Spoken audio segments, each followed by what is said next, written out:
Hello dear student, welcome to science classes. Science classes में आज से हम स्टार्ट कर रहे हैं एमपी का जीएस। एमपी जीएस जो कि मध्य प्रदेश के किसी भी कॉम्पिटिटिव एग्ज़ाम का बहुत ही इम्पॉर्टेंट पार्ट है।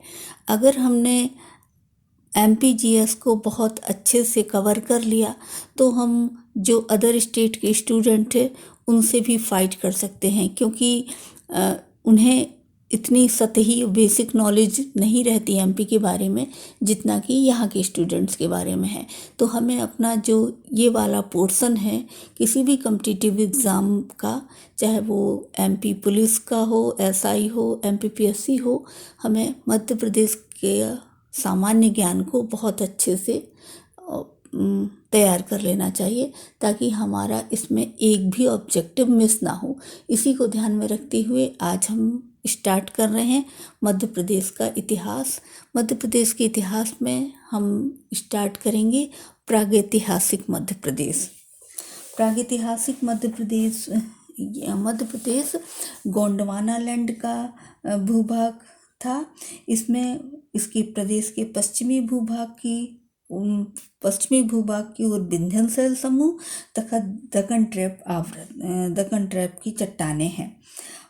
अगर हम देखें तो प्रागैतिहासिक को भी 3 भागों में बांटा गया है: पूर्व पाषाण काल, मध्य पाषाण काल व नवपाषाण काल। उसके बाद आता है ताम्र पाषाण काल। पाषाण काल 40 लाख ईसा पूर्व से 4000 ईसा पूर्व तक का इसका समय है। पूर्व पाषाण काल में लोगों की आजीविका का मुख्य साधन शिकार था। इसमें हमें ये देखना है कि अक्सर क्वेश्चन वहीं कंफ्यूज हो जाता है, वहीं हमारा क्वेश्चन गलत होता है कि इसमें जो प्लेसेस पूछे जाते हैं, स्थान पूछे जाते हैं कि वो किस जगह में स्थित है, वो हमें एकदम एग्जैक्ट टिक करने में थोड़ी सी प्रॉब्लम जाती है। इसी को हम ये कन्फ्यूजन ना हो तो हम मैप के थ्रू अगर इसको स्टडी करते हैं और मैप के थ्रू हम अगर इसका पूरा तैयार करते हैं तो हमें इसका अलग से इसको रटने की ज़रूरत नहीं पड़ती, और वो हमारे माइंड में सेटअप हो जाता है कि ये प्लेस इस डिस्ट्रिक्ट में है। तो स्टार्ट करते हैं। पाषाण काल। पूर्व पाषाण काल का मुख्य औजार था हस्त कुठार, मतलब कुल्हाड़ी बिना उसकी हैंडल की। मध्य पाषाण का प्रमुख औजार लघु औजार। मध्य पाषाण काल में औजारों का जो साइज था वो छोटा हो गया था, और नव पाषाण काल में कुल्हाड़ी, बसुला बहुत सारे वो थे, और लोगों ने शिकार करना भी स्टार्ट कर दिया था। अब हम यहाँ देखते हैं कि पाषाण काल के मुख्य स्थल कौन कौन से हैं। पाषाण काल के प्रमुख स्थल अगर हम देखें तो प्रमुख प्रागैतिहासिक स्थल है आदमगढ़। आदमगढ़ है मध्य प्रदेश के होशंगाबाद में। अब हमें ये याद रखने में कि आदमगढ़ कहाँ है, हम मैप में देखेंगे कि होशंगाबाद में आदमगढ़ है, और ये मध्य पाषाण काल का इम्पोर्टेंट स्थल है। और खेड़ी नामा भी ताम्र पाषाणकालीन औजार है, ताम्र पाषाणकालीन स्थल है खेड़ी नामा, जो कि होशंगाबाद में है। नागदा उज्जैन में है।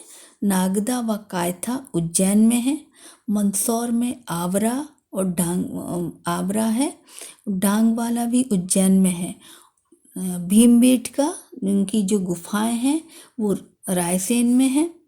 सागर में ऐरण है, और विदिशा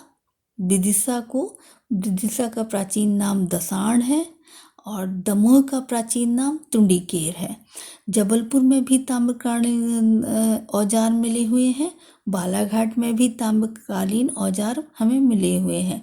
खंडवा और खरगोन बहुत इम्पोर्टेंट स्थल है प्रागैतिहासिक मध्य प्रदेश में, जहाँ से औजार मिले हैं। छनेरा, नेमावर, मोजवाड़ी, महेश्वर, देहगांव, हांडिया, ये सब खंडवा और खरगोन के महत्वपूर्ण स्थल हैं। इसमें पाषाण काल में भीमबेटका की गुफा शैल चित्र मिले हैं रायसेन जिले में, तो हमें याद रखना है कि भीमबेटका रायसेन में है। आदमगढ़ खेड़ी नामा होशंगाबाद में है। उज्जैन, कायथा व नागदा प्लेस डांगवाल उज्जैन में है। मंदसौर में अबरा है, अबरा से भी हमें प्रागैतिहासिक वो है। और ये आपको याद रखना है कि नदियों के किनारे ही ये जो आदि मानव थे वो अपना शिकार विकार नदियों के किनारे ही करते थे। तो जो भी नदियों के किनारे के स्थल हैं वो इम्पोर्टेंट स्थल हैं। इसको में HD साकालिया है जिसने नर्मदा घाटी के महेश्वर, नवदाटोली और चोली में इसकी खोज की थी। HD साकालिया सांकलिया इम्पोर्टेंट वो है पुरातत्व। डॉक्टर BS वाकड़कर ने भी नागदा कायथा में खोज की थी। नर्मदा घाटी, सोन घाटी, रीवा, सतना और चंबल घाटी ये प्रागैतिहासिक मध्य प्रदेश के इम्पोर्टेंट स्थल हैं। ताम्रपाषाण काल के मुख्य स्थल हैं कायथा जो कि उज्जैन में है। बराहमिहिर की जन्मभूमि भी है कायथा। एरण सागर में है। नवदाटोली महेश्वर में नर्मदा तट पर स्थित है। यहाँ से झोपड़ी नुमा मिट्टी के घरों के साक्ष्य मिले हैं जो कि घर थे गोल, चौकोर व आयताकार थे।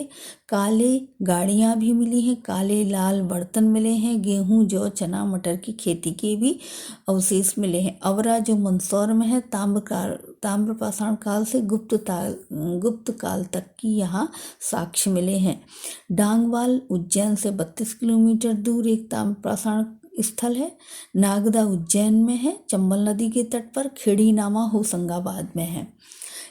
कुछ महत्वपूर्ण स्थान, सामग्री व खोजकर्ता आप देख लीजिए कि महादेव पिपरिया स्थान नर्मदा घाटी में है।